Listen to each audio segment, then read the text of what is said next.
Hello everyone, this video is a step-by-step guide for setting up your Mapsly account with Quickbase. Once you open the sign up page, simply follow the step-by-step wizard to create your new Mapsly account. Select your country, language, plan, and type your email and password. Then click Proceed. Optionally, select the features that you would be interested to use in Mapsly and click Proceed.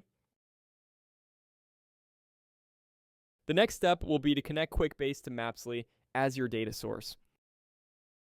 Go to the setup page and click the plus button to add Quickbase as our data source.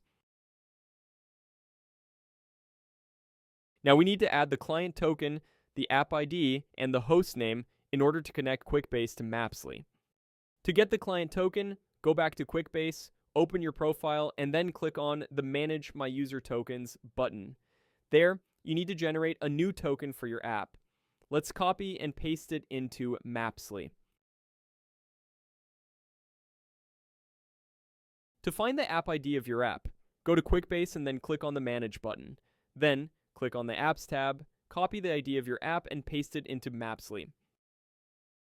Lastly, copy the hostname of your app, which is the URL of your Quickbase account without the HTTPS part. We will import the contacts object.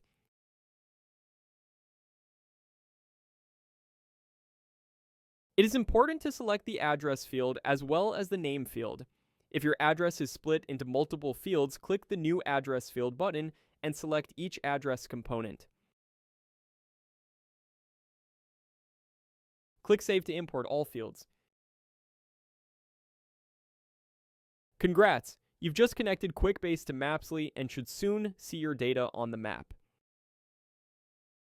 You can embed Mapsly into your Quickbase dashboard simply by editing your dashboard and then adding a web page component.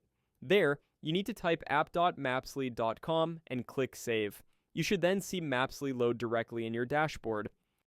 Alright, well that is all for now. Thank you for watching. Have a great day.